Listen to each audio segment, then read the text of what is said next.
श्री गणेशाय नमः। ओम श्री सरस्वत्यै नमः। ओम श्री गुरुभ्यो नमः। श्रुतिस्मृतिपुराणानाम् आलयं करुणालयं नमामि भगवत्पाद शंकरं लोकशंकरं। समस्तजनकल्याणे निरतं करुणामयं नमामि चिन्मयं देवं सद्गुरुं ब्रह्मविद्वरं। मूकं करोति वाचालं पंगुं लंघयते गिरिं यत्कृपातमहं वन्दे परमानन्दमाधवं परमानन्दमाधवम्।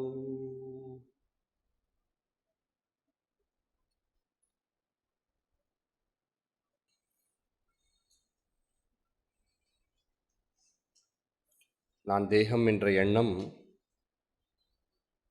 அது கவுனம் அல்ல, ஆனால் அது மித்யா பிரத்யயம். கவுனமாக இருந்தால் முக்கியம் எது என்று அறிந்து வேதத்தை உணர்ந்து பிறகு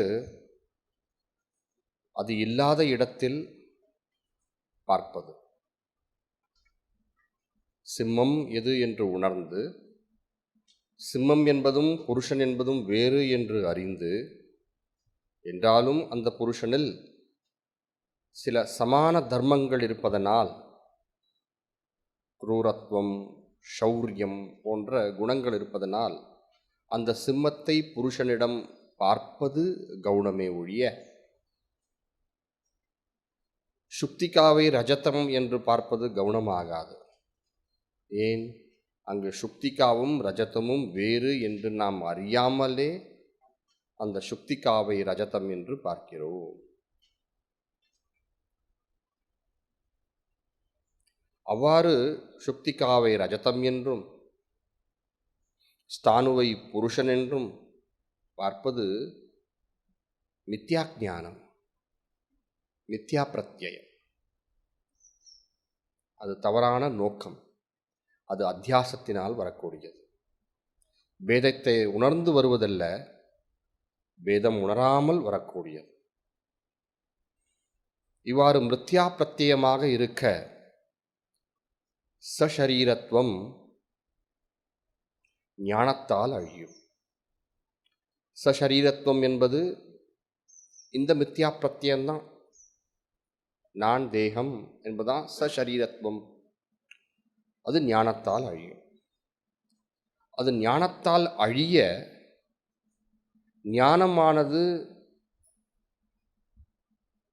ஞானமானது வாழும் பொழுது ஒருவன் பெறுவதாக இருப்பதனால் வாழும் பொழுதே முக்தி. எது வாழும் பொழுதே முக்தி? தேகம் வாழும் பொழுதே முக்தி. அதுதான் தேகம் இருக்கும் பொழுது முக்தி. பிரதிபத்தி விஷயமாக பிரம்மம் இருந்தால் தேகம் வாழும் பொழுது முக்தி இல்லை, தேகம் அழிந்த பிறகு முக்தி. எவ்வாறு ஸ்வர்க்கம் தேகம் அழிந்த பிறகு உண்டோ அதுபோல. ஆனால் இது மித்யா பிரத்யயமாக இருக்க, ஞானம் அடையும் பொழுதே முக்தி என்று இருக்க, வாழும் பொழுதுதான் ஞானம் உண்டாகும் என்றிருக்க ஜீவன் முக்தி வாழும் பொழுதே என்று ஜீவன் முக்தியை ஸ்தாபனம் செய்கிறார். மித்யா பிரத்யய காரணமாக இருப்பதனால் சசரீரத்துவம். அதை தான் உபனிஷதுகள் பறைசாற்றுகின்றன என்று அதற்கு 2 மந்திரங்களை எடுத்து காட்டினார். பிரதாரண்யகத்திலிருந்து ஒன்று, பாம்பு சட்டை உதாரணத்தை கொண்டு, அந்த பாம்பு சட்டை உதாரணம் வாழும் பொழுது எப்படி எப்படி பிரித்து வித்தியாசமாக அப்படி இருக்குன்னு காட்டுறது பாருங்க. அது எங்கேயோ விட்டுட்டு போதான், வித்தியாசமாக இருக்கு இல்லைங்களா? அதுபோல ஆத்மா தேகத்திற்கு அப்பாற்பட்டு உள்ளது என்ற ஞானத்தை பெற்றவர். மற்ற உதாரணம் சாதாரணமாக மகாத்மாக்கள் சொல்றது உண்டு. புலி புலி புலியினுடைய பழம் அது காயாக இருக்கும்போது அது தோல் ஒட்டி கொண்டு இருக்கும். அது பழமான என்னாகும்? அது தோல்லேருந்து தனியாக வந்துடும், கடகடான்னு ஆடும். இந்த கொப்பரை அது தேங்காயாக இருக்கும்பொழுது அது ஒட்டின்னு இருக்கும். ஆனால் அது கொப்பரை ஆகிட்ட பிறகு தேங்காய் தேம்பழம் சொல்கிறதில்ல இல்லையா? அது சில மாங்கொட்டை கூட இப்படி ஆடும், பார்த்துருக்கீங்களா? சில மாங்கொட்டை. இவ்வாறு தேகத்திற்கு அப்பாற்பட்டு இருக்கக்கூடியது ஆத்மா என்றதை விளக்குவதற்கு இந்த உதாரணங்கள்லாம் மகாத்மாக்கள் சொல்கிறது உண்டு. பிரதாரண்யக உபநிஷத்தில் பாம்பு சட்ட உதாரணம். சரி, பகவத்கீதை ஸ்மிருதி சிதப்பிரஜ லட்சணத்தை எடுத்து காட்டினார். அதில் நம்ம பார்த்தோம். இப்பொழுது நாம் அடுத்த பகுதிக்கு போவோம்.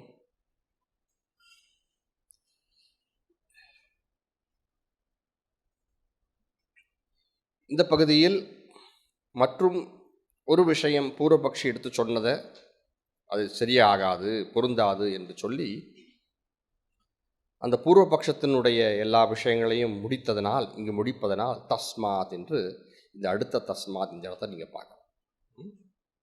சரியா? பார்ப்போம். யத் புனः உக்தம் ஸ்ரவணாத் பராச்சீனயோः மனன நிதித்யாசனயோः தர்ஷனாத்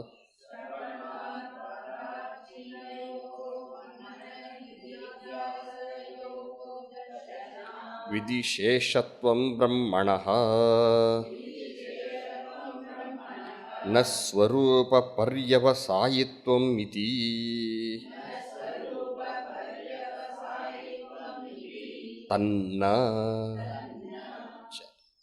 மீண்டும் ஸ்ரவணத்திற்கு பராச்சீனயோகோ பிறகு வரக்கூடிய மனன நிதித்தியாசனயோகோ தர்ஷனாத் மனன நிதித்தியாசனங்கள் நாம் பார்ப்பதினால் விதிசேஷத்துவம் பிரம்மணா,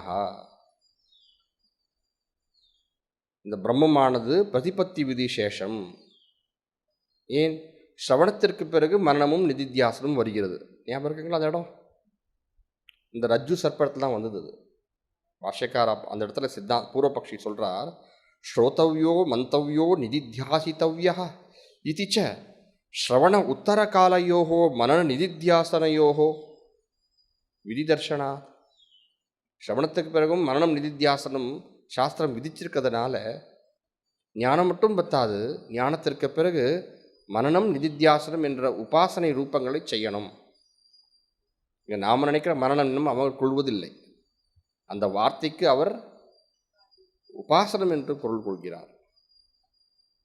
அதை செய்ய வேண்டும். ஏன்? ஸ்ரவணத்திற்கு பிறகு இதெல்லாம் வருது இல்லையா? அது பாஷ்யக்கார் சொல்றார், அது சரியில்லை.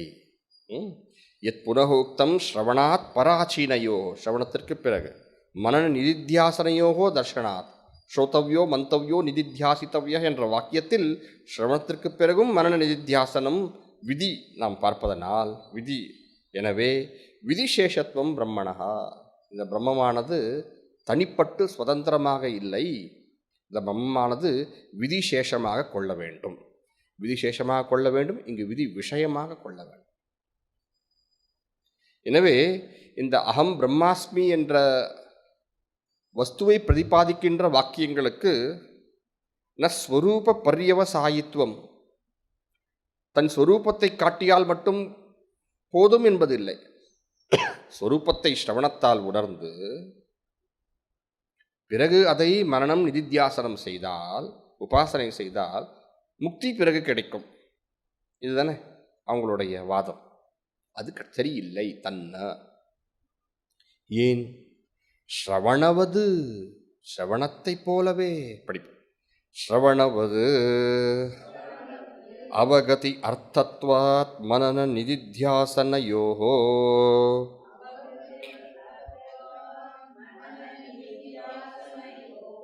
யதிஹி அவகதம் பிரம்ம அன்யத்ர விநியுஜ்யேத பவேத் ததா விதிசேஷத்வம் நது ததஸ்தி மனன நிதித்தியாசனயோஹ அபி ஸ்ரவணவது அவகதி அர்த்தத்வாத்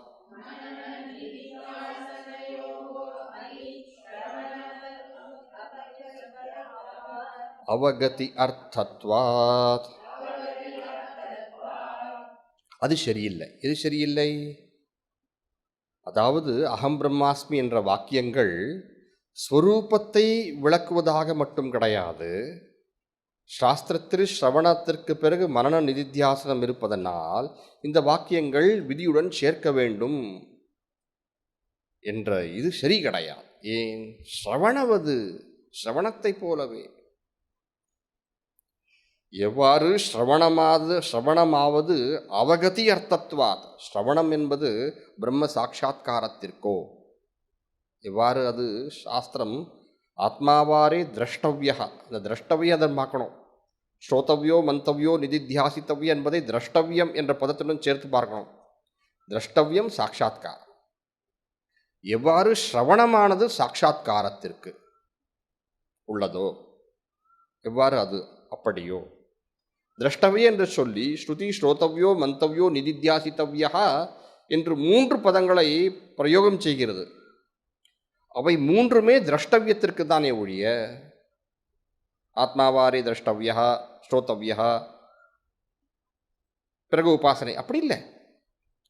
ஸ்ரவணவது அவகதி அர்த்தத்வாத், ஸ்ரவணம் எவ்வாறு அவகதிக்கு உள்ளதோ, சாதனமாக உள்ளதோ,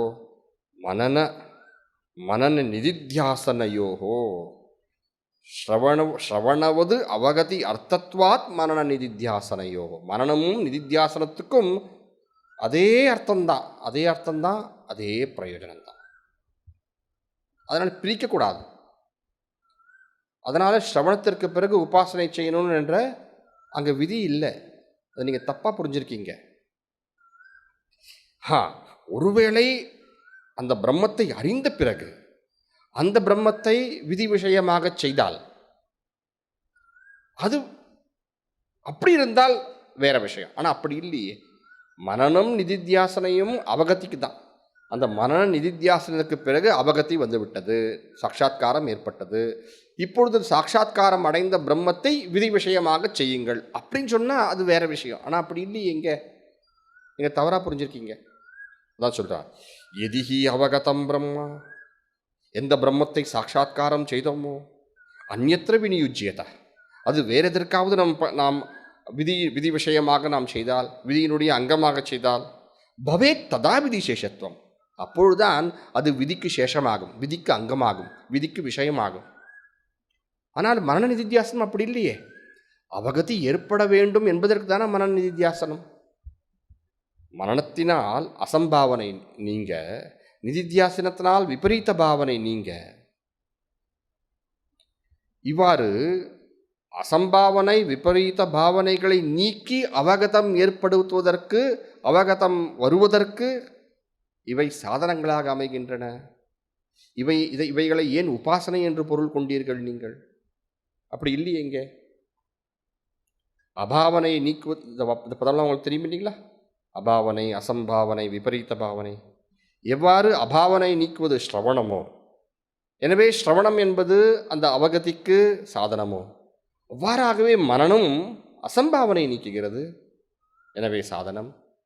நிதித்தியாசனம் விபரீத பாவனை நீக்குகிறது, எனவே சாதனம். மூன்றுமே சாதனமாக தான் இருக்குது சாட்சாத்காரத்திற்கு. ஒருவேளை அப்படி சாட்சாத்காரம் ஏற்பட்ட பிறகு பிரம்மமானது வேறொரு விதியில் விஷயமானால் அப்பொழுது சொல்லலாம் பிரம்மம் விதிசேஷம் அப்படின்னு சொல்லலாம். நது ததஸ்தி, அப்படி இல்லையே. மனன நிதித்தியாசனையோகோ அப்படி ஸ்ரவணவ அவகதி அர்த்தத்வாத். மனனம் நிதித்தியாசனம் கூட ஸ்ரவணம் போல ஞானத்திற்கு தான், சாட்சாத்காரத்திற்கு தான்.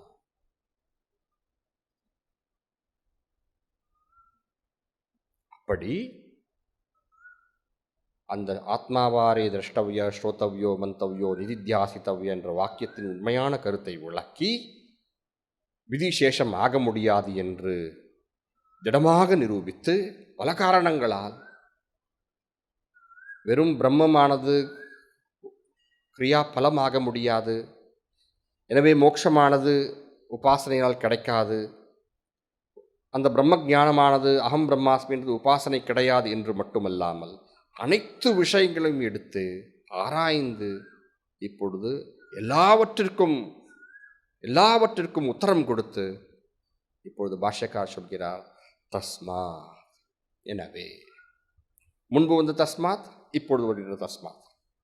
இந்த ரெண்டு இடத்தையும் நீங்கள் நல்லா ஜாக்கிரதையாக பார்த்துக்கணும். எங்கே முடிந்தது அங்கேயும் முடிந்தது, இங்கேயும் முடிந்தது. அங்கு பிரதான ஆக்ஷேபங்கள் முடிந்தன, திருந்தன. இங்கு எல்லா வகையான ஆக்ஷேபங்களும் முடிந்தன. உத்தரம் சொல்லியாச்சு. தஸ்மாத் ந படிப்போம். தஸ்மாத் ந பிரதிபத்தி விதி விஷயத்தையா சாஸ்திர பிரமாணகத்வம் பிரம்ம சாஸ்திர பிரமாணகத்வம் பிரம்மணः சம்பவதி இத்யதः ஸ்வதந்திரமேவ பிரம்ம சாஸ்திர பிரமாணகம் வேதாந்த வாக்கிய சமன்வயாத் இதி சித்தம். அவ்வளோ. தஸ்மாத் எனவே, எனவேன்றதுக்கு நான் பொருள் சொல்ல போகிறது கிடையாது. எனவே இல்லையா? எனவேனா என்ன சாமிஜி இப்போ ஏன் சொல்கிறீங்க?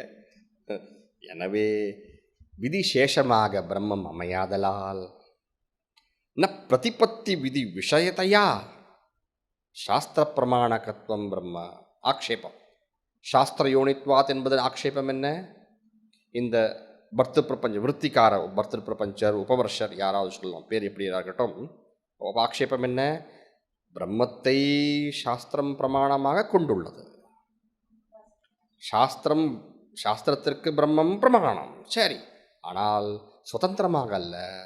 அந்த பிரம்மம் பிரதிபத்தி விதி விஷயமாக, ந பிரதிபத்தி விதி விஷயத்தையா சாஸ்திர பிரமாணகத்துவம் பிரம்மணா. நான் அங்கே இருக்கு பாருங்க முன்னாடி, ந சம்பவதி, ந சம்பவதி கிடையாது. பின்ன எப்படி? ஸ்வதந்திரமே அவ, ஒன்றினுடைய அங்கமாக அல்ல, சேஷமாக அல்ல, ஸ்வதந்திரமாக தானே தானாக நின்று தனக்கு பிரம்மத்துக்கு சாஸ்திரம் பிரமாணம். ஏன்? வேதாந்த வாக்கிய சமன்வயா. பாருங்க, தத்து சமன்வயா. தத்து எப்படிப்பட்ட தத்து? சாஸ்திர பிரமாணகம் பிரம்ம, அதான் தத்து இல்லையா? முன்னாடி சொன்னோம் இல்லையா? தத்துன்னு என்ன? வெறும் பிரம்மம் கிடையாது, சாஸ்திரத்தை பிரமாணமாக கொண்ட இந்த பிரம்மம். எவ்வாறு நாம் அறிகிறோம்? பிரம்மம் சுதந்திரமாக சாஸ்திர பிரமாணம் என்று, பிரம்மம் சுதந்திரமாக சாஸ்திர பிரமேயம் என்று. அதாவது பிரம்மத்திற்கு சாஸ்திரம் பிரமாணம். இந்த பிரமாணம் சொன்னால் பிரமேயம், பிரமேயம் சொன்னால் பிரமாணம், ரெண்டும் சேர்ந்து தான் புரிஞ்சிக்க முடியும். எவ்வாறு அறிகிறோம்? வேதாந்த வாக்கிய சமன்வயா. இந்த வேதாந்த வாக்கியங்கள் அனைத்து வேதாந்த வாக்கியங்களும் இந்த பிரம்மத்தை தான் தாத்பரியமாக கொண்டுள்ளன. இது சித்தம் அவ்வளோதான் என்றது நிரூபணம் ஆகிறது.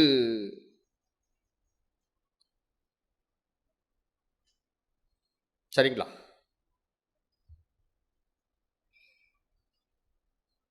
அப்படி விதி சேஷமாக இல்லாதலால் சில கருத்துக்கள் சொல்றார், நாம் பார்ப்போம். இப்போ எத்தனாவது இது?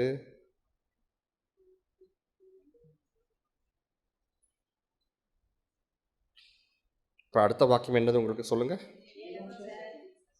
ஸ்யாதே ஏவம் புனருக்தம் ஸ்ரவணத்பராச்சைனயோஹோ ஏவம் ச சதியா ச ஏவம் ச சதி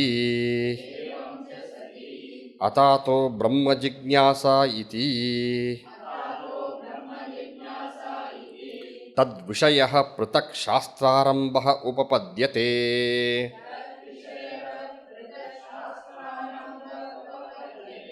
ஏவம் ச சதி, பிரம்மமானது சுதந்திரமாக சாஸ்திர பிரமேயமாக இருப்பதனால், ததா ஏவம் ச சதி அவ்வாறாக இருக்க, அதாதோ பிரம்ம ஜிக்ஞாசா இதி என்று இந்த சூத்திரத்தினால் தத் விஷய அந்த பிரம்மம் என்ற விஷயமானது, பிரம்மம் என்ற விஷயமானது, ஆத்மா என்ற விஷயமானது, ஜீவ பிரம்ம ஐக்கியம் என்ற விஷயமானது, பிரம்மாத்மைக்கிய விஷயம் என்பது எல்லாம் ஒன்று தாங்க.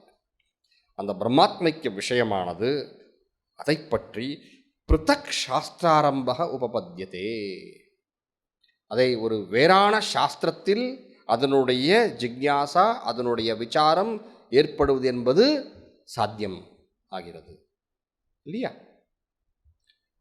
கர்மகாண்டம் கிரியை பற்றி பேசுகிறது.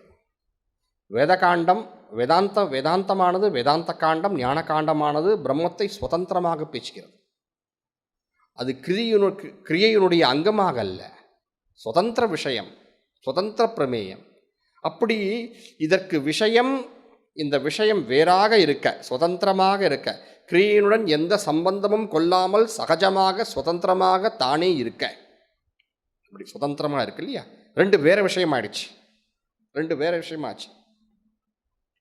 இரண்டும் வேறான விஷயங்கள் ஆக, அப்போ அந்த விஷயத்தை ஆராய்ச்சியும் வேறாக இருக்க வேண்டும்.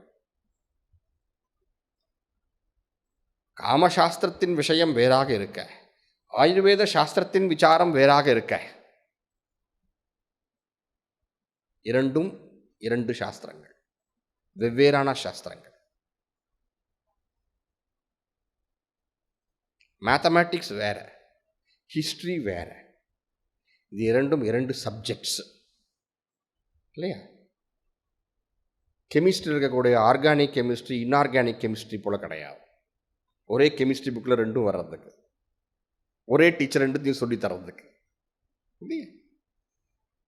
இரண்டும் வெவ்வேறான சாஸ்திரமாக இருக்க, எனவேதான் அதாதோ பிரம்ம ஜிக்ஞாசா என்று தத் விஷய, அந்த வேறாக இருக்கக்கூடிய விஷயத்தை பொருந்திய சாஸ்திராரம்பா, அப்படிப்பட்ட சாஸ்திராரம்பம், அதாதோ பிரம்ம ஜிக்ஞாசா என்ற சாஸ்திராரம்பம், அந்த விஷயம் வேறாக இருக்க, கர்மத்தை தவிர வேறாக இருக்க, தர்மத்தை தவிர வேறாக இருக்க, அது பொருந்தும். உபபத்யதே. ஒருவேளை இந்த பிரம்மமானது பிரதிபத்தி விதி விஷயமாக இருந்தால், கிரியை விஷயமாக இருந்தால் என்ன ஆகும்? பிரதிபத்தி விதி பரத்வேஹி இருக்கு இல்லைங்களா? பிரதிபத்தி விதி பரத்வேஹி அதாதோ தர்ம ஜிக்ஞாசா இத்யேவ ஆரப்தத்வாத்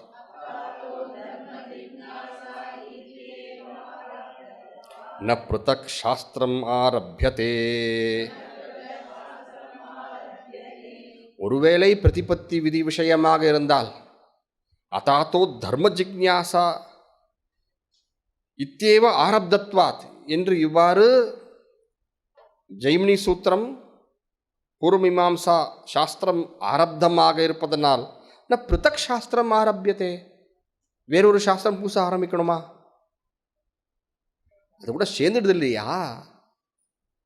விதி பிரதிபத்தி விதி விஷயமாக இருந்தால் பிரதிபத்தி என்பது கிரியை தானே, தர்மம் தானே, அது தர்மம் தானே. அந்த தர்மத்தில் எத்தனையோ விஷயங்கள் இருக்குது, சம்பூத்தி இருக்குது, அசம்பூத்தி இருக்குது, என்னென்னோ விஷயங்கள் இருக்குது இல்லையா. அதுபோல் பிரம்மம் ஒரு விஷயமா ஆகி போட்டுமே.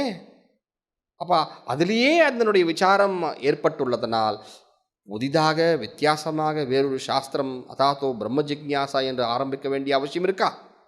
இல்லை இல்லையா. அதிலேயே அடங்கிடுச்சு, அதிலேயே அடங்கிடுச்சே. பிரதிபத்தி விதி பரத்துவே. ஒருவேளை இந்த பிரம்மமானது உபாசனா விதி அது விஷயமாக இருந்தால் அதாத்தோ தர்ம ஜிக்ஞாசா, அந்த தர்மத்திலே பிரதிபத்தி வருது இல்லையா. மானசக்கிரியா ஆச்சே தர்மம், உபாசனை அது கிரியை தானே வருது. அதாத்தோ தர்ம ஜிக்ஞாசா இத்தியேவ ஆரப்தத்வாத் என்று ஆரம்பிக்கப்பட்டுள்ளதே, ஆரம்பிச்சாச்சே என்று ந பிரதக் சாஸ்திரம் ஆரம்பியேத என்று வேறொரு இந்த பிரம்மசூத்திரம் என்ற சாஸ்திரம் ஆரம்பிக்க வேண்டிய அவசியமே இல்லை. அதில் அடங்கிடுறதுனால இந்த விஷயம் இல்லை இல்லை. அதில் கொஞ்சம் விசாரம் செய்யாத கொஞ்சம் மிஞ்சி இருக்க விஷயத்தை இங்கே செய்கிறார்.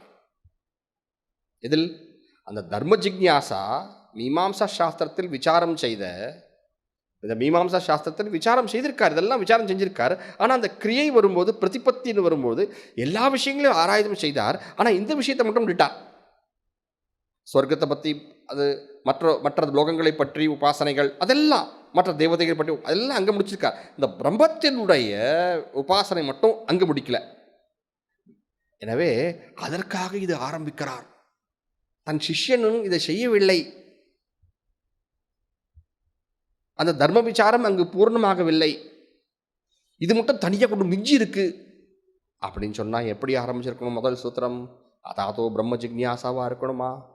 ஏதோ ஒரு வித்தியாசமாக ஒரு பிரம்மம் என்று புதுதாக கொண்டு வருகிறா, அங்கே தர்ம ஜிக்ஞாசா, இங்கே பிரம்ம ஜிக்ஞாசா என்று எப்படி இருக்கணும் சூத்திரம்? அதாதோ பரிசிஷ்ட தர்ம ஜிக்ஞாசா, மிஞ்சி போய் சேஷம். பரிசிஷ்டம் என்றால் மீதி உள்ள, மிஞ்சி போயின்னு சொல்றோம் இல்லை, மிச்சம், மிச்சம் இருக்கின்ற, அதான் சொல்றார். ந பிரதக் சாஸ்திரம் ஆரம்பியேத ஆரம்பியமானம் ச, பாருங்க, ஆரம்பியமானம் ச ஏவம் ஆரம்பியேத அதாத பரிசிஷ்ட தர்ம ஜிக்ஞாசா இதி.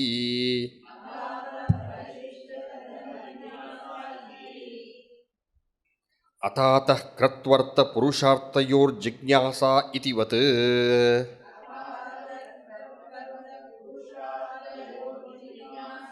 இதிவத் ஒருவேளை அது அங்கே அந்த தர்ம ஜிக்ஞாசையில் இந்த விஷயங்கள், இந்த விசாரம் செய்யாவிடில் அது கிரியையாக இருக்க, அது இப்பொழுது ஆரம்பிக்க வேண்டும் என்றால் எப்படி இருக்கணும்? அதாத பரிசிஷ்ட தர்ம ஜிக்ஞாசா, கொஞ்சம் மிச்சம் இருக்கின்ற பரிசிஷ்ட, கொஞ்சம் மிச்சம் இருக்கின்ற பரிசேஷமாக இருக்கக்கூடிய அப்படிப்பட்ட அந்த விசாரத்தை, அந்த தர்மத்தை விசாரம் செய்கிறோம் அப்படின்னு ஆரம்பிச்சிருக்கலாம். அப்படி ஆரம்பிக்கலையே, அதாவதோ பிரம்ம ஜிக்ஞாசனை ஆரம்பிச்சுட்டாரே அவர். நாங்கள் என்ன பண்ணுறது? ஒருவேளை இல்லை இப்படி கூட ஆரம்பிச்சிருக்கலாம். இப்படி கூட ஆரம்பிச்சிருக்கலாம் என்றால், எவ்வாறு ஜெய்மினியானவர் இந்த ஜெய்மினி பூர்வ மீமாம்சா சாஸ்திரத்தில் 10 அத்தியாயங்கள் இருக்குது. ஜெய்மினி சூத்திரத்தில் ரொம்ப விஸ்தாரம். அதான் நிறைய பேர், எவ்வளோ பேர் அதை படிச்சிருக்காங்கன்னு நம்ம சொல்ல முடியாது. ரொம்ப விஸ்தாரம், 10 அத்தியாயங்கள் இருக்குது. 3வது அத்தியாயம் வரை அவர் விதிகள், தர்மம், தர்மத்தினுடைய விதிகள் இதெல்லாம் ஆராயிறார் 3 அத்தியாயங்கள் வரை. 4வது அத்தியாயம் வரும்போது என்ன செய்கிறார் அவர்? இதெல்லாம் நம்ம ஆராய்ஞ்சிருக்கோம், இப்பொழுது இதில் இருக்கக்கூடிய சில விஷயங்களை மட்டும் எடுத்து நான் இப்பொழுது ஆராயப் போகிறேன் என்று என்ன சொல்கிறாரு? 4வது அத்தியாயத்தில் முதல் சூத்திரமாக வரும்பொழுது அதாத கிருத்வர்த்த புருஷார்த்தயோர் ஜிக்ஞாசா. இதற்கு பிறகு ஆரம்பம் எல்லாம் தர்ம ஜிக்ஞாசா தான். ஆனால் 3ஆம் அத்தியாயம் வரை தர்மம் விதிகள்லாம் ஆராய்ந்து விட்டு அதில் சில பகுதிகளை எடுத்து விசேஷமாக ஆராயணும் என்பதற்காக அவர் என்ன சொல்றாரு? அதாத்தக இப்பொழுது கிருத்வர்த்த கிருத்து யாகத்துக்கான வற்றையும் புருஷார்த்தையோகோ புருஷார்த்த ஒரு தனி மனிதனுக்கு தேவையான விஷயங்களை பற்றியும் ஜிக்ஞாசம் செய்கிறேன் அப்படின்னு சொல்றார். அப்படின்னு என்ன அர்த்தம்? அத என்பது இங்கு பூர்வ பிரகிருத அபேக்ஷா. பூர்வ பிரகிருத அபேக்ஷா ஒரே ஒரு விசாரத்தினுடைய விஷயம் இருக்க, அந்த விசாரத்தில் ஒரு பகுதி முடிந்த பிறகு வேறொரு பகுதியை எடுத்து விசாரம் செய்வதற்காக அத்தன் சொல்றோம் இல்லைங்களா?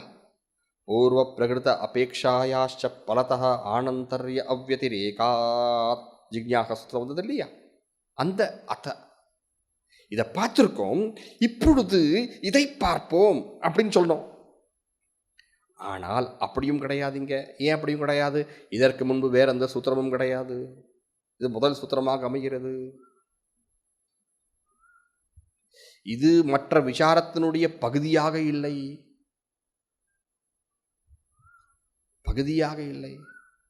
இதற்கு முன்பு ஏதாவது ஒரு சூத்திரம் இருந்து முன்பே ஆரம்பிச்சார். அதாத்தோ தர்ம ஜிக்ஞாசான்னு ஆரம்பிச்சிட்டார். முன்பே அதாத்தோ தர்ம ஜிக்ஞாசா என்று ஆரம்பித்து விட்ட பிறகும் வேறொரு அத்த என்று கொண்டு வந்ததுக்கு காரணம் என்ன? பிறகுன்னு என்ன அர்த்தம்? இதையெல்லாம் விசாரிக்கிறோம். தர்மத்தை பற்றி இந்தந்த விசாரங்கள் நடந்திருக்கு. தர்மத்தை பற்றி விதி, தர்மத்தை பற்றி தர்மம், தர்ம விதி, இதனுடைய ஆராய்ச்சி முடிந்திருக்கிறது. இப்பொழுது புருஷார்த்தத்துக்குமான, புருஷனுக்கு தேவையான, அவனுக்கு தேவையான, கிருத்துவுக்கு தேவையான இதை பற்றி தர்மத்தில் சொல்றார். ஆனால் அந்த கிருத்துவுக்கு தேவையான விஷயங்கள்லாம் என்ன? யாகத்துக்கு தேவையான விஷயங்கள்லாம் என்ன? புருஷனுக்கு என்னென்ன விஷயங்கள்லாம் தேவை? இப்படி ஒரே ஒரு ஆராய்ச்சி மார்க்கத்தில் ஒரு சிலவற்றை முடித்து அதே அதே அதே என்ன சொல்றது, அதே முக்கியமான அதே தலைப்பில் ஒரு சில விஷயங்கள் முடிந்த பிறகு மற்றொரு விஷயங்களை ஆரம்பிப்பதற்காக அத என்று கொண்டு வந்து ஆரம்பிக்கலாம். அப்படியும் இல்லையே. ஏதோ முடிச்சுட்டார் முன்பு. அதுக்கு முன்பு அதாத்த என்னதோ ஆரம்பிச்சார்.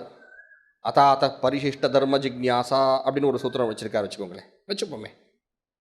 இல்லை அதாத்த தர்ம ஜிக்ஞாசா ஏதோ ஒரு வச்சிருக்கார், தர்ம ஜிக்ஞாசா. அப்போ நடுவில் கொஞ்சம் முடிச்சிட்ட பிறகு ஒரு 2-3 கொஞ்சம் 4-5 சொல்லிட்டு 2-3 அத்தியாயம் முடிச்சிட்ட பிறகு இன்னொரு திருப்பியும் ஆரம்பிக்கிறார். அப்படியா இருக்குங்க? ஒரு தலைப்பில் ஒரு விஷயத்தை முடிந்து மற்றொரு விஷயத்தை எடுப்பதற்காக அத என்பதை பிரயோகம் செய்யலாம். அப்படியும் இல்லையேங்க.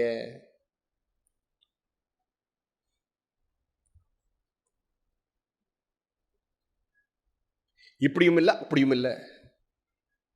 பரிசிஷ்ட தர்ம ஜிக்ஞாசா என்று அப்படின்னு சொல்லலை. ஏதோ சில விஷயங்களை முடித்த பிறகு அதாத்தோ பிரம்ம ஜிக்ஞாசா என்று ஆரம்பிக்கிறார். அப்படியும் இல்லை. அப்படின்னா என்ன? கடைசியில் என்னவா ஆகுது பாப்போம். அடுத்தது பிரம்மாத்மைக்கிய அவகதிஸ்து அப்ரதிஜ்ஞாதா இதி ததர்த்தः யுக்தः சாஸ்திராரம்பः அதாதோ தர்ம அதாதோ பிரம்ம ஜிக்ஞாசா இதி.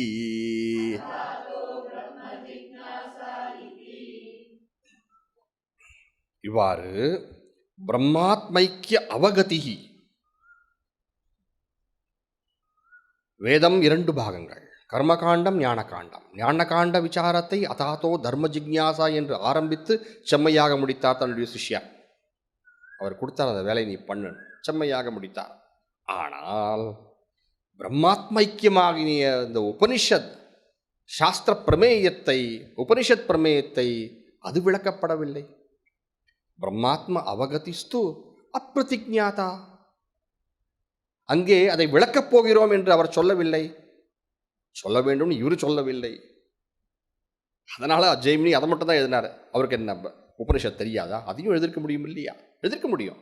ஆனால் அங்கே அதாத்தோ தர்ம ஜிக்ஞாசா என்று தர்ம ஜிக்ஞாசா தர்ம விசார பிரதிஜை மட்டும் இருக்க, அந்த பிரம்ம விசாரம் பிரம்மாத்மைக்கிய விசாரம் அதனுடைய பிரதிஜை அங்கு இல்லை. எனவே வேதத்தின் அடுத்த பாகமான பரம புருஷார்த்தத்தை தரக்கூடிய உபனிஷத் பாகமான அந்த விசாரம் அதில் இல்லை என்பதற்காக பிரம்மாத்மைக்கிய அவகதிஸ்து அப்பிரதிஜாதா, அப்பிரதிஜாதா அதை விளக்குகிறோம், அதை ஆராய்ச்சி செய்கிறோம் என்ற பிரதிஜை இல்லாதலாம். இதி எனவே ததர்த்தக ததர்த்தக அந்த பிரம்மாத்மைக்கிய அவகதி என்னும் பிரயோஜனத்தை கொண்டு அந்த விஷயத்தை கொண்டு யுக்தகா பொருந்தும், நன்றாக பொருந்துகிறது இந்த சாஸ்திர ஆரம்பம், இந்த உபனிஷத் வேதாந்த சாஸ்திர ஆரம்பம். எப்படி? அதாத்தோ பிரம்ம ஜிக்ஞாசா என்று.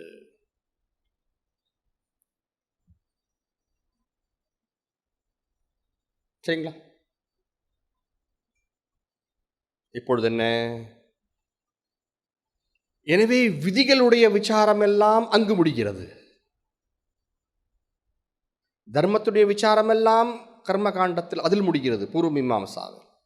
இப்பொழுது ஆரம்பிக்கக்கூடிய விசாரம் வேறானது. வேறானது மட்டுமில்லை, அதற்கு இங்கே இடமில்லை. விளக்கார் பாப்போம்.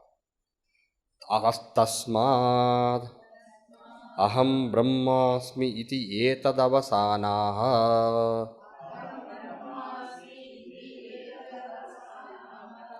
ஏவ சர்வே விதயः சர்வாணி ச இதராணி பிரமாணானி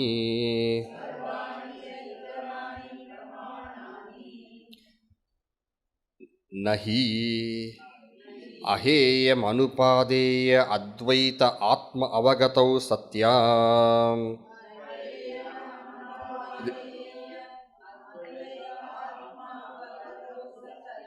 இது பிறகு படிப்போம். தஸ்மாதோட படிப்போம், அந்த முதல் வரியை படிப்போம். தஸ்மாத் எனவே, எனவே இது வித்தியாசமான சாஸ்திரமாக இருக்க, அது விதியை பொறுத்து இருக்க. இது கர்மகாண்டம், அதாத்தோ தர்ம ஜிக்ஞாசா என்ற விசாரம். இதுவோ அதாத்தோ பிரம்ம ஜிக்ஞாசா என்று பிரம்மத்தை பற்றிய விசாரம் என்று வேறாக இருக்க, அந்த விதிகளுக்கு இங்கே இடமில்லை. அந்த விதிகளுக்கு இங்கே இடமில்லை. எப்படி சொல்ற பார்ப்போம். தஸ்மாத் அகம் பிரம்மாஸ்மி, அகம் பிரம்மாஸ்மி இத்யேதத் அவசானாக ஏவ சர்வே விதயः. அனைத்து விதிகளும், பிரதிபத்தி விதியும் கூட, உபாசனை விதிகள் கூட, அகம் பிரம்மாஸ்மி இத்யேதத் அவசானாக, இந்த அகம் பிரம்மாஸ்மி ஆரம்பிக்கும் வரைதான் அதெல்லாம். இதை அவசானமாக கொண்டுள்ளது. இதை அவசானமாக கொண்டுள்ளதுன்னு என்ன அர்த்தம்? இதை எல்லையாக கொண்டுள்ளது. அவசானம் மரியாதான்னு சொல்றது சம்ஸ்கிருத இலக்கணத்தில். மரியாதா இதுவரை தான். அது எல்லா விதிகளும் இதுவரை அங்கே முடிகின்றன.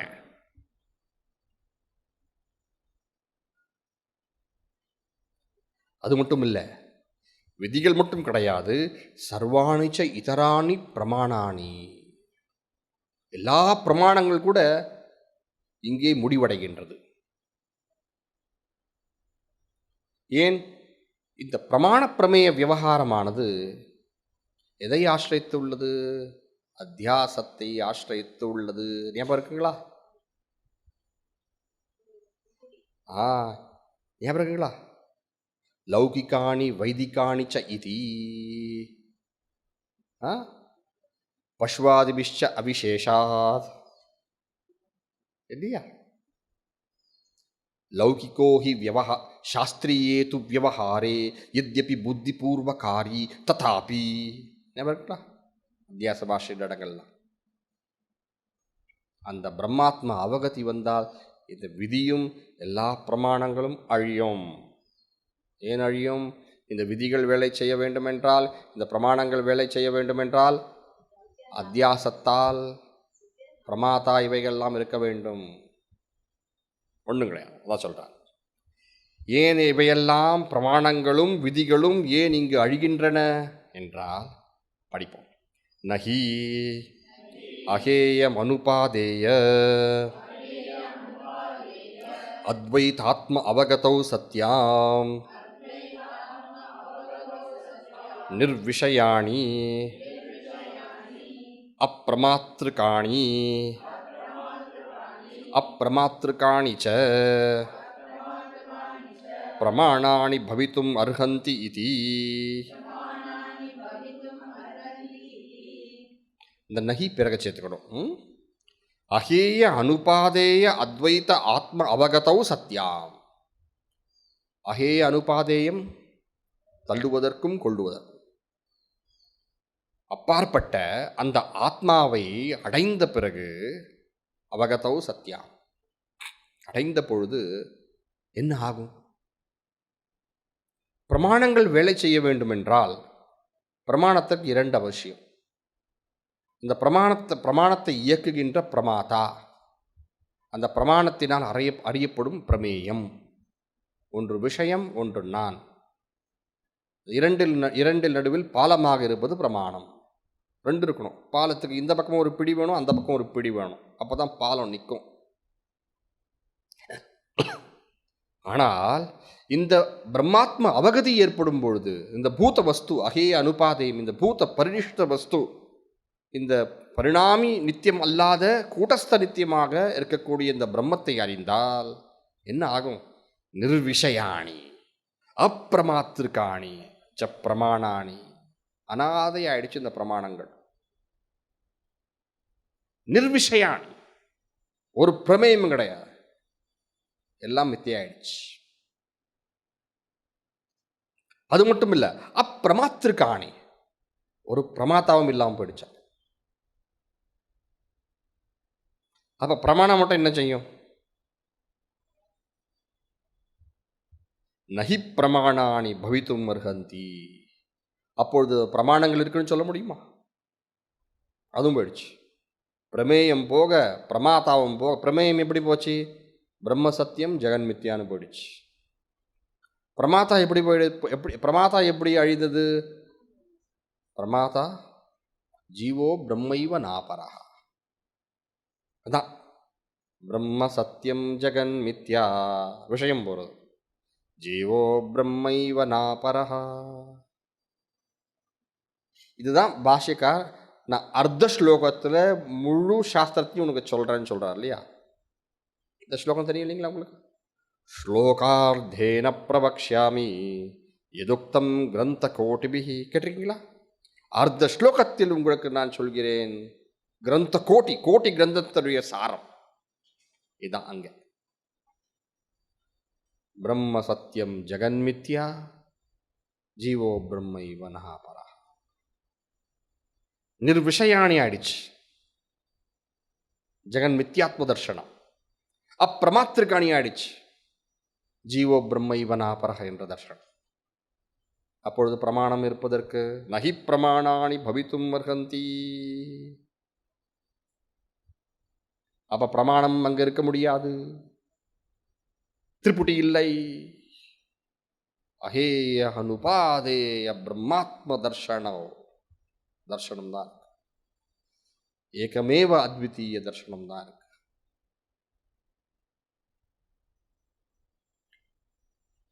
இப்படிப்பட்ட இடத்தில் எப்படி பிரதிபத்தி விதி வேலை செய்யும்? விதி இல்லை, பிரமாதா இல்லை, பிரமேயம் இல்லை, எப்படி விதி வேலை செய்யும்? விதியும் இல்லாமல் போகிறது. இதுதான் மகாத்மாவான சுந்தர பாண்டியர் சொல்கிறார் என்று பாஷ்யக்கார். ஒரு பெரிய ராஜா இருந்தார், ஞானி. அந்த ராஜர்ஷி சுந்தர பாண்டியர்னு பேர். சுந்தர பாண்டியர் என்பதனால் பாண்டிய அரசன் என்றது வார்த்தையாலே விளங்குகிறது. ஆதிசங்கருக்கு முன்பு இருந்தவர்கள் இவங்கெல்லாம். முன்பு அவர் ஒரு கிரந்தத்தை எழுதியிருக்கார். அந்த கிரந்தத்திலிருந்து அவர் சில ஸ்லோகங்களை எடுத்து சொல்றார். அந்த கிரந்தம் நமக்கு கிடைக்கல.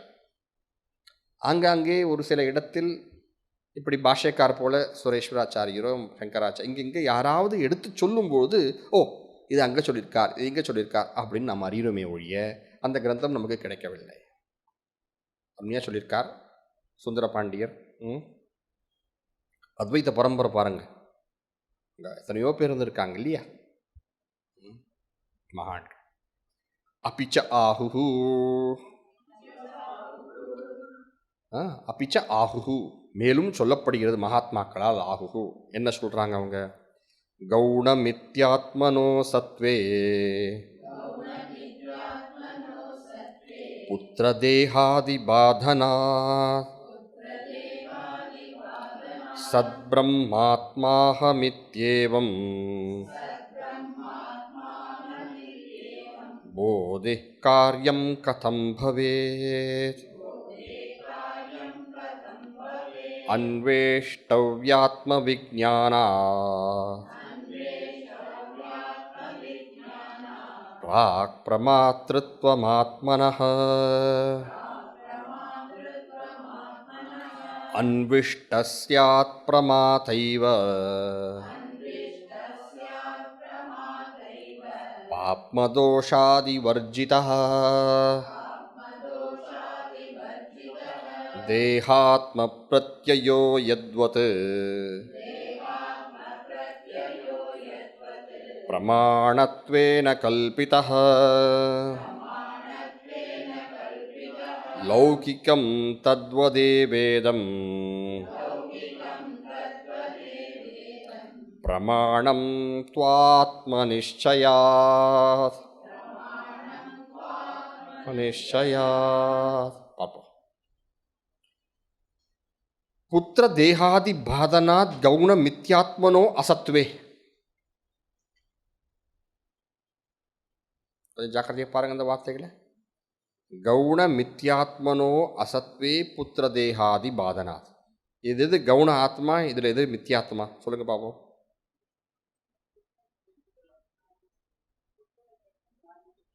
புத்திர தேகாதி பாதனாத். புத்திரம் கவுனம், தேகம் மித்யா. நான் புத்திரன் என்பது கவுனம். ஏன் கவுனம்? நமக்கு தெரியுது இல்லையா, அந்த பேதம் தெரியுது, கவுனம். ஆனால் நான் தேகம் என்பது அது மித்யா. இவை இரண்டுமே நீங்க. புத்திர தேகாதி பாதனாத் கவுண மித்யாத்மனோ அசத்வே. கவுண ஆத்மா மித்யா ஆத்மா இரண்டும் புத்திர தேகாதி பாதனாத். இவையெல்லாம் நான் இல்லை என்ற அறிவால் இவையெல்லாம் இந்த கவுண ஆத்மா மித்யாத்மா அனைத்தும் நீங்க அசத்வே. அப்படின்னு அர்த்தம்? அத்விதீய பிரம்மம் மட்டுமே இருக்க. சத் பிரம்மாகம் இத்தியேவம் போதி. இந்த போதமானது, போதி இந்த போதம் ஞானம். இந்த ஞானம் சத் பிரம்மாகம் இத்தியேவம் அகம் பிரம்மாஸ்மி. சத் பிரம்மம் சதேவ சௌமி இதமக்ராசீத் என்ற ஸ்ருதி வாக்கியத்தினால் எந்த பிரம்மம் சத் என்று போதிக்கப்படுகிறதோ அந்த சத் பிரம்மமே நான் என்ற போதமானது, போதி போதம் ஞானம், அந்த அபரோக்ஷ ஞானமானது, அந்த சாட்சாத்காரமானது காரியம் கதம் பவேத். அதை போய் எப்படி ஒரு பிரதிபத்தி விதி என்ற பிரதிபத்தி விதி விஷயமாக ஒரு செயலாக செய்வது? அது எப்படி? அதை செய்யணும் ஒரு பிரமாதா இருக்கணும் இல்லையா? ஒரு பிரமாதா இருக்கணும் இல்லையா? பிரமாதாவானவன் ஞானம் வருவதற்கு முன்புதானே ஒழிய ஞானத்திற்கு பின்பில்லையே. கர்த்தா வேணும் இல்லையா? ஜீவன் இருக்கணும் இல்லையா உபாசனை செய்வதற்கு? அந்த ஜீவன் என்கின்ற கர்த்தா போக்தா பிரமாதா அதெல்லாம் ஞானம் அடைவதற்கு முன்புதானே. அகம் பிரம்மாஸ்மி என்ற ஞானம் கவுண மித்யாத்ம கவுண மித்யாத்ம அழிவினால் அது பாதம் ஆகிவிட்ட பிறகு,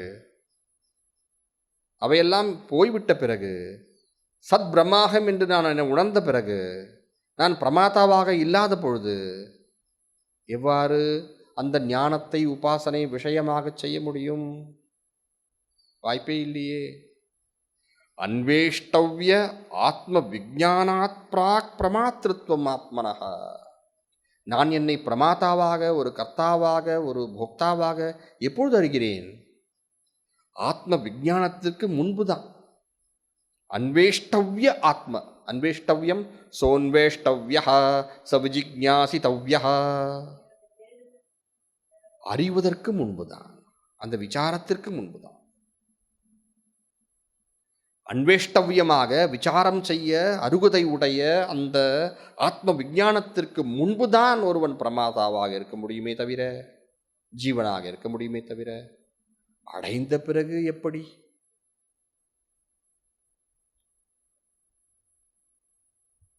ஏன் அன்விஷ்டஸ்யாத் பிரமாதா ஏவ பாப்ம தோஷாதிவர்ஜிதா. அன்விஷ்டஸ்யாத், அந்த ஆத்மாவை, அந்த பிரம்மத்தை, அன்விஷ்டா ஆராய்ந்து உணர்ந்த பிறகு அந்த பிரமாதா என்னவாகும்? அந்த பிரமாதா பாப்ம தோஷாதிவர்ஜிதா. எந்த வகையான பாப்பமும் எந்த வகையான தோஷமும் அந்த ஜீவன், பிரமாதா அந்த ஜீவன் அனைத்து தோஷங்களையும் அனைத்து புண்ணிய பாப்பங்களையும் இழந்து அந்த ஜீவன் பிரம்மமாகி விடுகிறானே. பாப்ம தோஷாதிவர்ஜிதா. பாப்ம தோஷாதிவர்ஜித என்றால் அந்த ஜீவன் பிரமாதா பிரம்மமாகி விடுகிறான்.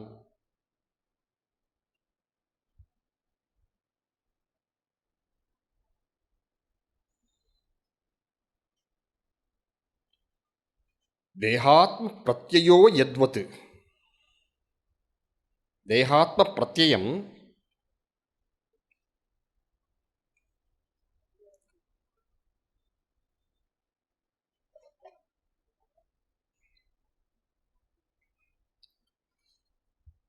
யத்வத், எவ்வாறு? தேகாத்ம பிரத்யயோ யத்வத் பிரமாணத்வேன கல்பிதா. எவ்வாறு தேகாத்ம பிரத்யம், நான் தேகம் என்ற பிரத்யம் பிரமாணத்வேன கல்பிதா, உண்மை என்று கருதப்படுகிறதோ. எவ்வாறு என்றால் எப்பொழுது தான் அர்த்தம். எப்பொழுது நான் தேகம் என்ற எண்ணம் சத்தியமாக கருதப்படுகிறதோ, லௌகிகம் தத்வதேவ இதம் பிரமாணம். இதம் லௌகிகம் பிரமாணம். இதம் லௌகிகம் பிரமாணம்னா இந்த அனைத்து வகையான பிரமாணங்கள். அனைத்து வகையான பிரமாணங்கள் என்னென்ன? பிரத்யக்ஷம், அனுமானம், உபமானம், அர்த்தாபத்தி, அனுபலப்தி, சப்தம், எல்லாம் லௌகிக பிரமாணம் தான். எதுவும் பிரம்மத்தில் இல்லை. எப்பொழுது என்னை நான் தேகமாக கருதுகிறேனோ அப்பொழுதுதான் இந்த பிரமாணங்கள் கூட உண்டு. லௌகிகம் தத்வது ஏவ இதம் பிரமாணம். இதம் தத்வது எத்வது இருக்கு பாருங்க முன்னாடி, எப்பொழுது, அதுவரைதான் இதம் லௌகிகம் பிரமாணம். இந்த பிரமாணங்கள்லாம் பிரமாணமாக இருக்கு. இவையெல்லாம் பிரமாணம். இது வேதங்கள் உட்பட இவையெல்லாம் பிரமாணம்.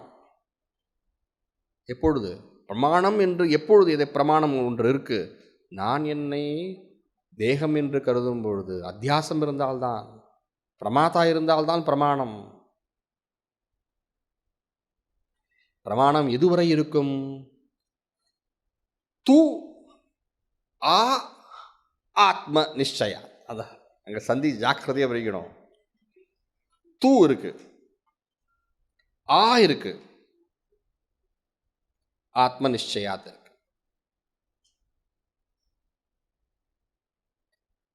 தூ ஆ ஆத்ம நிச்சயம் அர்த்தம், ஆ ஆத்ம நிச்சயாத், அந்த ஆத்ம நிச்சயம் ஏற்படும் வரை. இந்த ஆ, இந்த ஆ நீங்க படிச்சு ஆங் மரியாதை அபிவிதவ், ஆங் மரியாதை அபிவிதவ் சூத்திரம். அது அந்த ஆங் பிரத்யம் அதுவரை என்பதனுடைய பொருள். எதுவரை எனக்கு நான் தேகம் என்ற எண்ணம் சத்தியமாக தோன்றுகிறதோ அதுவரை அனைத்து பிரமாணங்களும் எனக்கு சத்தியமாக இருக்கும். எனவே பிரமாணங்கள் எப்பொழுது அப்பிரமாணம் ஆகின்றன, பிரமாணங்கள் எப்பொழுது அப்பிரமாணங்கள் ஆகின்றன, ஆ ஆத்ம நிச்சயாத், அந்த ஆத்ம நிச்சயம், ஆ ஆத்ம இப்படி காட்டுறேன், அந்த ஆத்ம நிச்சயம் ஏற்படும் வரை. எங்கேயோ இருக்கு ஆத்மா, அந்த ஆத்ம நிச்சயம் வரைதான் அது பிரமாணங்கள். அப்படின்னு அர்த்தம், அந்த ஆத்ம நிச்சயம் ஏற்பட்ட பிறகு வேதமே இல்லை, வேதமே இல்லை. வேதமே இல்லாதப்ப என்ன பிரதிபத்தி விதியை பற்றி பேசுகிற நீ? எந்த பிரதிபத்தி விதி விஷயமாக அந்த பிரம்மம் ஆக வேண்டும்?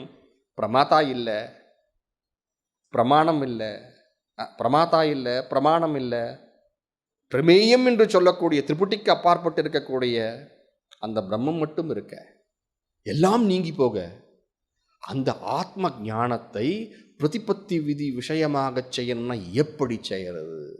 இது இருக்கு அங்க செய்யறதுக்கு, யார் இருக்கா அங்க செய்யறதுக்கு? எப்படி அதை செய்ய முடியும்? அப்படி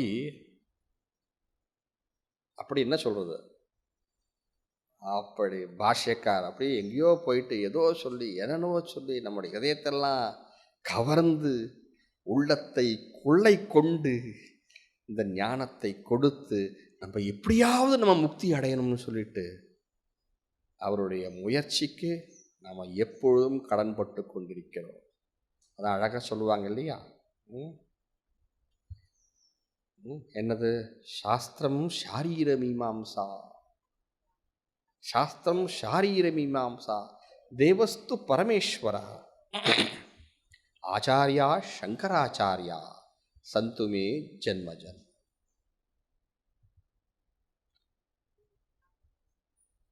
சாஸ்திரம் ஷாரீரமேவம், ஷாரீரமேவம்சா பிரம்மசூத்திரம். சாஸ்திரம்னா எனக்கு வந்து பிரம்மசூத்திரம் தாங்க, தேவன் சொன்னா பரமேஸ்வரன் தாங்க, ஆச்சாரியா சங்கராச்சாரியா தாங்க. இப்படி மட்டும் இருந்தா ஜென்ம ஜென்மனி எத்தனை ஜென்மம் வேணாலும் நான் எடுக்கிறேன் அப்படின்னு ஜென்மம் இருக்க போதா? இப்படி இருந்தா இருக்க போதா? அப்படி பரமஸ்த சொல்றார். சாஸ்திரம் ஷாரீர மீமாம்சா தேவஸ்து பரமேஸ்வர ஆச்சாரியா சங்கராச்சாரியா சந்துமே ஜன்ம ஜன்மனி. இப்படி யாராவது பாடம் சங்கராச்சாரிய போல சொல்ல, இப்படி கருத்துக்கெல்லாம் விளக்குனா இப்படி தானே சொல்ல முடியும். இப்போ எப்படி சொல்ல முடியும்? இப்படி தான் சொல்ல முடியும். அவ்வளோ அழகாக பாஷ்யக்கார் எழுதியிருக்கார். அதெல்லாம் பரம கருணை தான், வேற ஒன்றுமே சொல்ல முடியாதுல்லாம். அந்த நிலையிலிருந்து பாருங்க, இப்படி இந்த மக்கள்லாம் சொல்லணும்னா ரொம்ப கருணை வேணும், மகா கருணை வேணும். இந்த பகவத் அவதாரம் தான் இவர். சரி, இப்பொழுது என்ன செய்ய வேண்டும்? அதிகரணத்தினுடைய சாரத்தை பார்க்க வேண்டும். அதிகரண சாரம் இல்லையா, வித்யாரண்ய சுவாமி படிச்சிடும். அவரை பற்றி என்ன சொல்றது?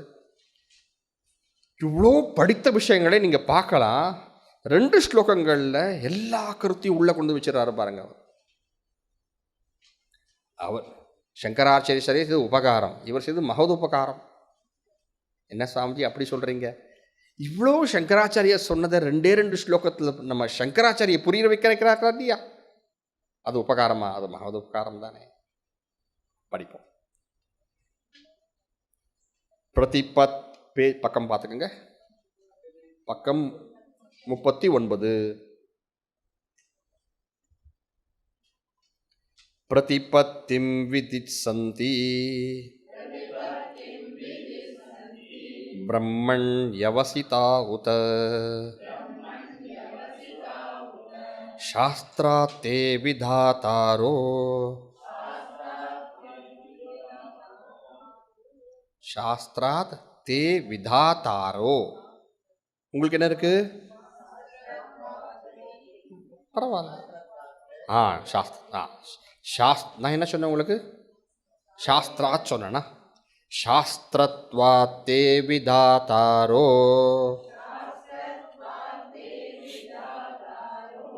மனநாதேஷ கீர்த்தனா நாகர்த்ருதந்த்ரேஸ்தி விதிஹி சாஸ்திரத்வம் சம்சனாதபி மனநாதிப் புரா போதாத் பிரம்மண்யவசிதாஸ்ததஹ.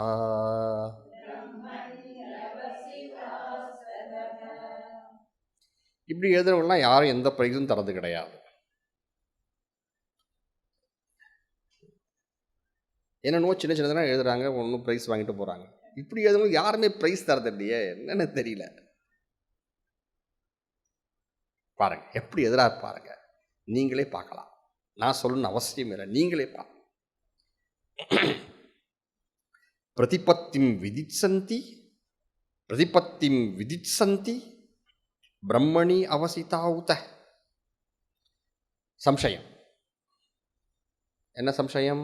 சாஸ்திர யோனித்வாத் என்ற சூத்திரம் இருக்க, பிரம்மம்தான் சாஸ்திர பிரமாணம் என்று, பிரம்மம்தான் சாஸ்திர பிரமேயம் என்று, பிரம்மத்திற்கு சாஸ்திரம் பிரமாணம் என்று இருக்க, சாஸ்திரமானது இந்த வேதாந்த வாக்கியங்கள் பிரதிபத்திம் விதிச்சந்தி, பிரதிபத்திம் உபாசனா, அந்த பிரம்மத்தை சுதந்திரமாக விளக்கவில்லை, அந்த பிரம்மத்திற்கு பிரதிபத்தி விதிக்கின்றதா?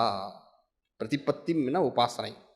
அந்த பிரம்மத்தை உபாசிக்க விதி சொல்கின்றனவா வேதாந்த வாக்கியங்கள்? அல்லது உத பிரம்மணி அவசிதா, இல்லை பிரம்மத்தை தான் தாத்பரியமாக கொண்டுள்ளனவா? பிரம்மத்தின் பொருட்டு பிரம்மத்தை உபாசனை விதியாக விஷயமாக நமக்கு விதிக்கின்றதா? அல்லது சுதந்திரமாக பிரம்மத்தில் மட்டும் தன்னுடைய தாத்பரியத்தை கொண்டுள்ளதா? வார்த்தைக்கு அர்த்தம் புரியுதுங்களா? பிரதிபத்தின என்ன அர்த்தம்? உபாசனை. பிரம்மத்தை உபாசிக்க விதிக்கின்றதா வேத வாக்கியங்கள்? அல்லது வெறும் பிரம்மத்தை மட்டும் சுதந்திரமாக தாத்பரியமாக கொண்டுள்ளனவா? சந்தேகம். பூர்வபக்ஷம் என்ன? சாஸ்திரத்வாத்தே விதாதாரோ மனநாதேஷ கீர்த்தனா. ரெண்டு காரணம். இது சாஸ்திரம் இல்லையா? ஆம்னாயஸ்ய கிரியார்த்தத்வாத் அனர்த்தக்கியம் மததர்த்தானம் இல்லையா? சாஸ்திரம் இல்லையா? சாஸ்திரம்னா விதியும் இல்லையா? ஏதாவது செயனும் இல்லையா? சாஸ்திரம் சாசனாத் சாஸ்திரம் தானே சொல்கிறோம். செய் என்று சொல்வதனால சாஸ்திரம் சொல்கிறோம் இல்லையா? சாசனாத் சாஸ்திரத்வாத் தே விதாதாரா. இந்த வேதாந்தமும் வேதம் தானே, அதுவும் சாஸ்திரம் தானே. அந்த வேதாந்தமும் சாஸ்திரமாக வேண்டும் என்றால் அது கிரியையுடன் சம்பந்தம் இல்லாமல் அதற்கு விதி ஏற்படக்கூடிய தன்மை கிடையாது. விதியுடன் ஏக்க வாக்கியமாக அதை சேர்த்து கொள்ள வேண்டும் இல்லையா? சோரோதி போன்று சாஸ்திரத்வா, வேதாந்தமும் வேதமாக இருப்பதனால் என்னது? தே, இந்த வேதாந்த வாக்கியங்கள் விதாதாரகா, பிரதிபத்தியை விதிக்கின்றன. மேலும் அந்த வேதாந்தத்திலேயே மனநாதேஷ கீர்த்தனாத், ஸ்ரவணம் செய்துவிட்ட பிறகும் அது என்ன என்று தெரிந்த பிறகும் மனனமும் நிதித்தியாசனமும் இருப்பதனால், கேட்ட பிறகும் மனனமும் நிதித்தியாசனம் இருக்கில்லையா? ஆத்மாவாரே திரஷ்டவியோ ஸ்ரோத்தவியோ மந்தவியோ நிதித்தியாசித்தவியோ என்ற வாக்கியங்களால். எனவே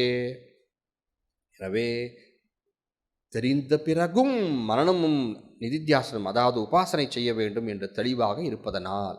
இது பூர்வபக்ஷம். இரண்டு காரணங்கள். ஒன்று, வேதாந்தமும் வேதத்தில் வருது, வேதம் கிரியாபரம் அப்படி. அடுத்த காரணம் என்ன? வேதாந்தத்திலேயே அறிந்த பிறகுமா ஸ்ரவணம் செய்த பிறகும் தெரிந்த பிறகும் உபாசனை செய்யணும்னு மரணம் போன்ற வார்த்தைகள் இருக்கிறது. இது பூர்வபக்ஷம். சித்தாந்தம் அடுத்த 2 வரிகள். ந அகர்த்திரு தந்திரே அஸ்தி விதிஹி. கர்த்திருதந்திரம் புருஷதந்திரம். அகர்த்திருதந்திரம் அகம் பிரம்மாஸ்மி என்பது பூத வஸ்து. அதில் செய்ய வேண்டியது ஒன்றும் இல்லை, ஒருவன் செய்ய வேண்டியதற்கு ஒன்றும் இல்லை என்று இருப்பதனால், அப்படி பூத வஸ்து இடத்தில், பரிநிஷ்டித வஸ்து இடத்தில் இருப்பது இருப்பதாக அந்த வஸ்துவே தன்னை காட்டிக்கொள்வதனால் பிரமாணம் வியாபாரம் ஏற்பட அதில் எந்த விதி இருக்க முடியும்? கர்த்தும் அகர்த்தும் அந்நியதாவா கர்த்தும் அந்த அந்த நிலைமையே அங்கே கிடையாதே. எனவே ந அகர்த்திரு தந்திரே அஸ்தி விதிஹி, அகர்த்திரு தந்திரே விதிஹி ந அஸ்தி. அப்படின்னு என்ன அர்த்தம்? புருஷ தந்திரம் இல்லாத இடத்தில், அப்படின்னு அர்த்தம் வஸ்து தந்திரமாக இருக்கும் இடத்தில் விதிகள் இல்லை. ஞாபகம் இருக்குங்களா? இது இங்க இந்த உதாரணம் சொல்லணும். நீங்க சொல்லுங்க பாப்பா, இந்த உதாரணம். அக்னி. அந்த பெண்ணையோ புருஷனையோ அக்னியாக பார்ப்பது என்பது விதி. அங்க நாம் ஏதாவது செய்யணும். ஆனால் அக்னியை அக்னியாக பார்ப்பதுக்கு விதி இல்லை, அது செயலும் இல்லை, அது வெறும் பிரமாண வியாபாரம் தான். அகர்த்திரு தந்திரே நாஸ்தி விதிஹி. சாஸ்திரம்னு சொல்றீங்க, சாஸ்திரம் என்பது சாசனாத் மட்டும்தான் சாஸ்திரமா? இல்லை, சாஸ்திரத்துவம் சம்சனாதபி. சம்சனம் என்றால் போற்றுவது என்ற பொருள் இருக்கு. ஆனால் மற்றொரு முக்கியமான பொருள் சம்சனம் என்பதை விளக்குவது என்பதும் பொருள். விளக்குவதனால் அது சாஸ்திரம். சாசனாத் சாஸ்திரம். ஷாஸ் என்ற தாத்துவிலிருந்து சாஸ்திரம், ஷம்ஸ் என்ற தாத்துவிலிருந்தும் சாஸ்திரம் தான். இப்படி சாஸ்திரம் என்ற வார்த்தைக்கு 2 வகையான உற்பத்திகள் உள்ளன. ஷாஸ் சாசனாத், அது கர்ம காண்டத்துக்கு பொருந்தும். ஷம்ஸ் விளக்குவது, அது ஞான காண்டத்துக்கு பொருந்தும். சரிங்களா?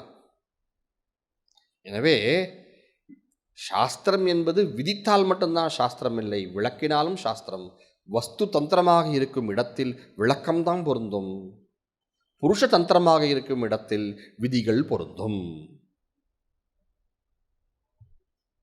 சரி, மரணம் ஆகியவையெல்லாம் இருக்கே, ஸ்ரோதவ்யோக்கு பிறகு மரணம் இருக்கே, மரணம் நித்யாசித்தவ்யம், அதெல்லாம் உபாசனை இல்லையா? இல்லை. மனநாதிகி புறாபோதா. அந்த மனனமும் எவ்வாறு ஸ்ரவணம் போல போதத்துக்கோ ஞானத்துக்கோ, அதே போல மனனமும் நிதித்தியாசனும் போதத்திற்கு தான், ஞானத்திற்கு தான். ததஹ, கடைசி வார்த்தை ததஹ. எனவே பிரம்மணி அவசிதா, சுதந்திரமாக பிரம்மத்தை, அதன் சுரூபத்தை காட்டி, அந்த சுதந்திர பிரம்மத்தை, விதிசேஷமற்ற பிரம்மத்தை, பிரதிபத்தி விதி விஷயம் அற்ற பிரம்மத்தை, அந்த அந்த அப்படிப்பட்ட பிரம்மத்தை சாஸ்திரம் பிரமேயமாக கொண்டுள்ளது. பிரதிபத்தி விதி விஷய பிரம்மத்தை இல்லை, சுதந்திர பிரம்மத்தை சாஸ்திரம் விஷயமாக கொண்டுள்ளது. விஷயமாக கொண்டு சாஸ்திரம் அவசித்தான அர்த்தம், அதில்தான் அந்த சாஸ்திரத்தினுடைய தாத்பரியம், சமன்வயம், அங்குதான் அது போய் சேருகிறது. இந்த சாஸ்திரத்தினுடைய பாதை அங்கு முடிகிறது. அவசிதா. எந்த கருத்தை விட்டார் இங்க அவரு வித்யாரண்ய சுவாமி? இதா விட்டாரா? மகான்களுக்கு நமஸ்காரம். இப்படிலாம் நீங்க யாரையுமே பார்க்க முடியாது, யாரையும் பார்க்க, உலகத்திலேயே எப்படிப்பட்ட யாரும் கிடையாது. மகாபுருஷர்கள், ஜெகதுபகாரத்துக்கு மட்டும் பிறந்தவர்கள், வேற எத்துக்கும் கிடையாது. சரிங்களா? பகவான் சங்கராச்சாரியருடைய அருளால், பூஜ்ய குருதேவருடைய கிருபையினால்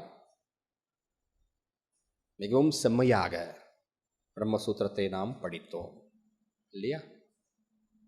உங்களெலாம் சுவாமி சம்பிரதிஷ்டானந்தா நன்றாக சொல்லி கொடுத்ததுனால எனக்கு எந்த வகையான ஒரு கஷ்டமும் தோன்றவில்லை விளக்குவதற்கு. இல்லை என்றால் இதெல்லாம் விளக்குவதற்கு எவ்வளோ பிரயத்னம் தேவைப்படும். நீங்கள் எல்லாம் நன்றாக அருமையாக கேட்டீர்கள். நம் அனைவருக்கும் பூஜ்ய குருதேவர் முக்தி அருளட்டும்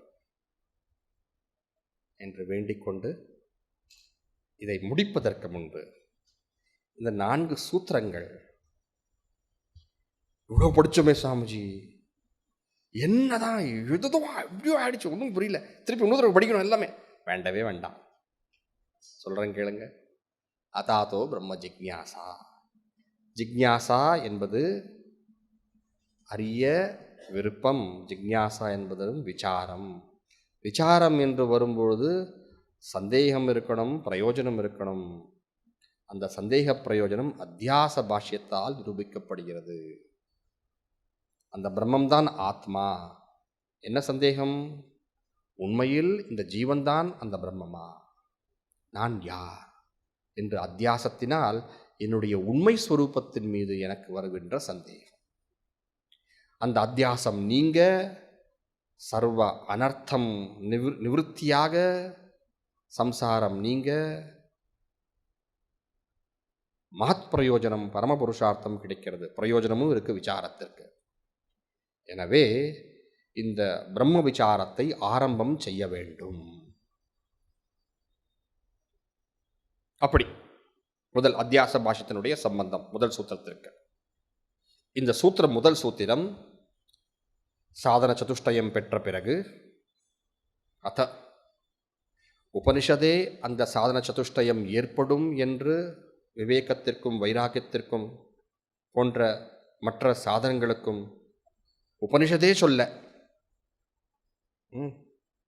பரீட்சலோகான் கர்மச்சிதான் பிராமணா என்ற வாக்கியங்களால் அந்த விவேகம் வைராக்கியம், நாஸ்தி அகிருதகிருத்தேன என்ற விவேகம் வைராக்கியம், நிர்வேதமாயாத் என்ற வைராக்கியம், உபனிஷதே இதெல்லாம் சொல்ல. ஏன் வேதம் சொல்லணும் இது திருப்பியும்? முன்பு வேதமானது கர்மத்தினால் மோட்ச சுகம் அமிர்தம் என்று வேதம் சொல்ல, அந்த சந்தேகத்தை உபனிஷதே வேதமே நீக்க, அதை உபசாரமாக, அதை அர்த்தவாதமாக சொல்லி, இங்கு யுக்தியுடன் அதை சத்தியம் என்று இதை காட்டி, இப்பொழுது சொல்வதை சத்தியம் என்று காட்டி, அத்தக வேதமே சொல்வதனால் அதிகாரி உண்டு, மோக்ஷம் என்ற பிரயோஜனம் உண்டு, பிரம்மவித் பிரம்மைவ பவதி, மோக்ஷம் என்ற பிரயோஜனம் உண்டு என்று விஷயத்தையும் அதிகாரியையும் அத இருக்கு இல்லைங்களா, அந்த அதிகாரியாவதற்கான நிலையையும், அந்த அதிகாரிக்கு மோட்சம் கிடைக்கும் என்று வேதமே சொல்ல, இவ்வாறு இருக்க ஒருவன் பிரம்ம விசாரத்தை செய்ய வேண்டும். முதல் சூத்திரம். சந்தேக பிரயோஜனம் இருப்பதனால் பிரம்ம விசாரம் செய்யலாம். இந்த பிரம்ம விசாரம் ஒரு சாஸ்திரம்.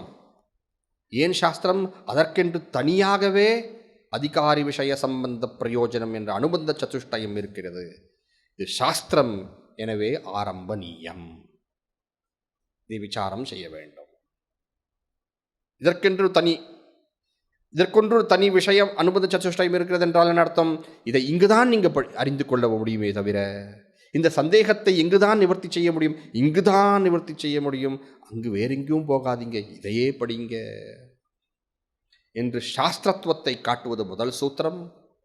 எனவே நம்முடைய விசாரத்தை இது தொடங்குகிறது. சரி, இப்பொழுது பிரம்மம் என்று முதல் சூத்திரத்தில் இந்த பிரம்ம விசாரம் செய்ய வேண்டும் என்று சொல்லிவிட்ட பிறகு அந்த பிரம்மத்துடைய லட்சணம் என்ன என்ற இரண்டாவது சூத்திரம், ஜன்மாத்யஸ்ய யதஹ. தடஸ்த லட்சணமாக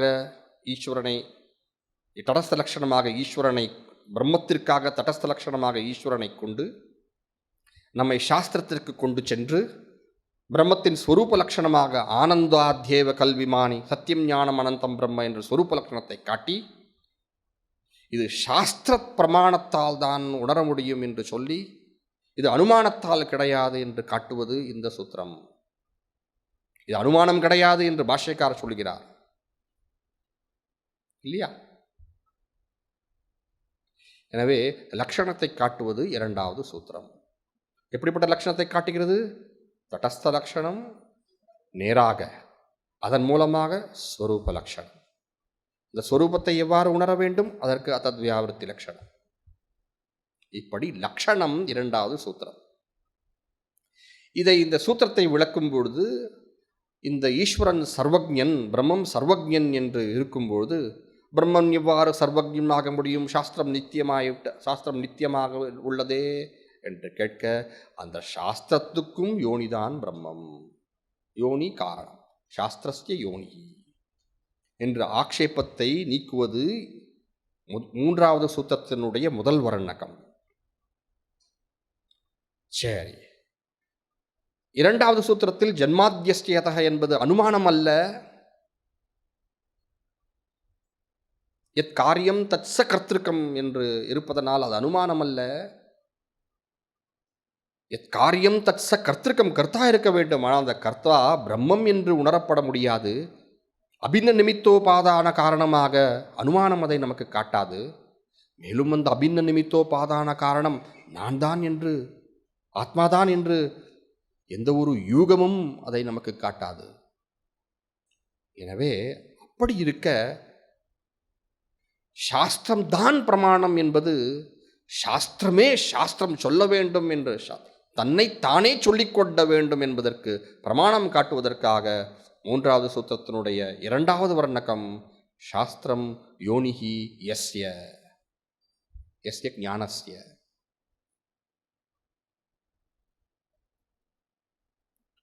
எப்படிப்பட்ட ஞானம் அது?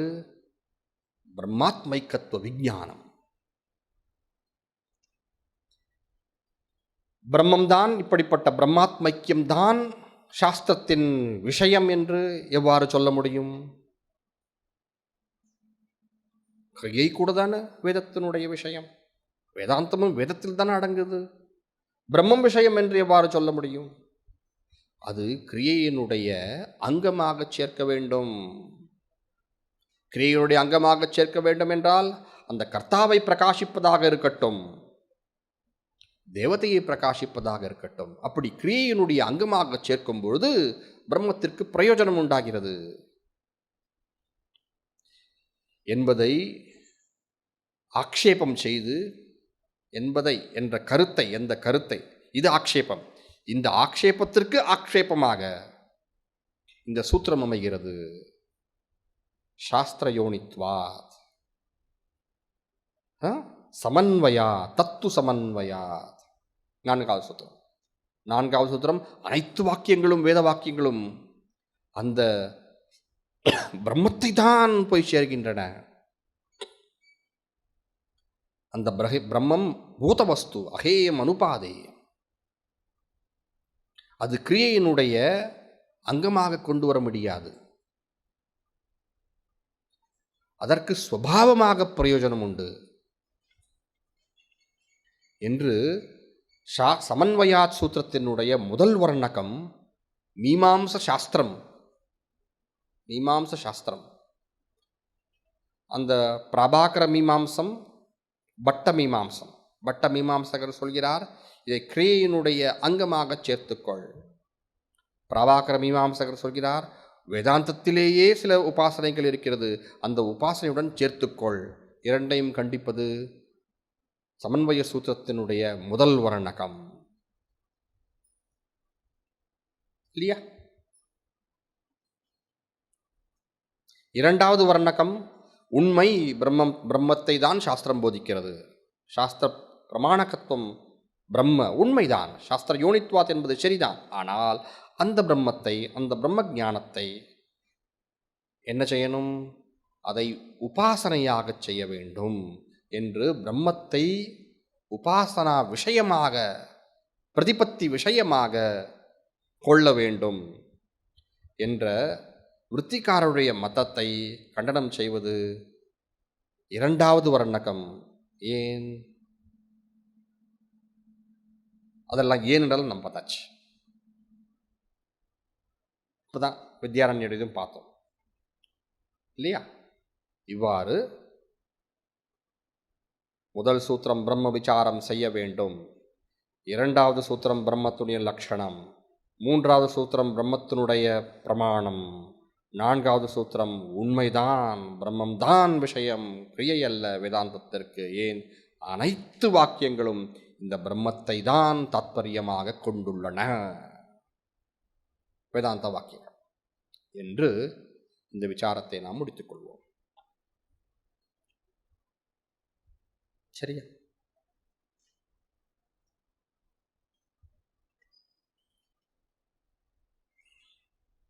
லக்ஷண பிரமாணாபியாம் வஸ்து சித்தி.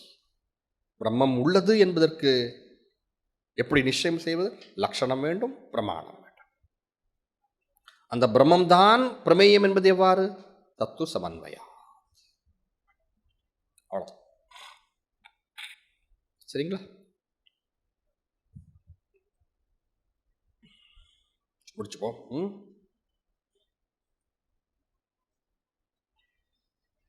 ஸோ நீங்கள்லாம் போயிட்ட பிறகு ஒரு 10 நிமிஷம் நான் இங்கே பேச வேண்டியது இருக்குது. ஏதோ ரெக்கார்டிங்கில் கொஞ்சம் முதல் வகுப்பில் கொஞ்சம் ரெக்கார்டிங் செய்யாததுனால திருப்பி நான் பேச வேண்டிய ஒரு என்ன சொல்கிறது, பேச வேண்டிய ஒரு கர்த்தவியம் இல்லை, சூழ்நிலையில் பேச வேண்டிய சந்தோஷம் இருக்குது.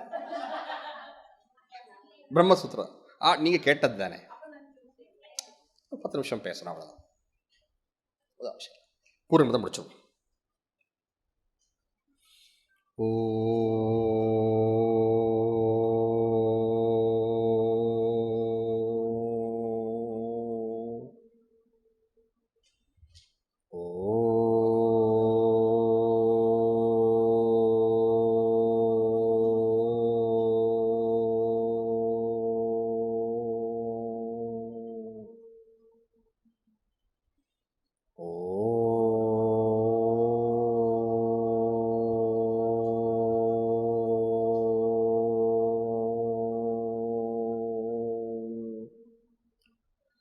पूर्णमदः पूर्णमिदं पूर्णात् पूर्णमुदच्यते पूर्णस्य पूर्णमादाय पूर्णमेवावशिष्यते. ॐ शान्ति शान्ति शान्तिः. हरिः ॐ श्री गुरुभ्यो नमः. हरिः ॐ.